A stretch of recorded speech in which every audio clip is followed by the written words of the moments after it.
Jammu and Kashmir police, on Tuesday, arrested 2 people in a narcotics peddling case. The police recovered a total of 400 Corex cough syrup bottles with banned substances. According to the SSP Kathua RC Kotwal, our security apparatus in Lakhanpur received info regarding narcotics peddling.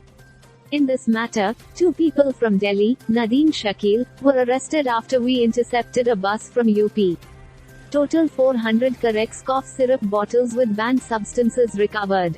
The police official also added that another man, identified as Sumit Sharma, was intercepted in Lakhanpur on August 23 from whom around 170 banned injections 800 tapentadol tablets were recovered.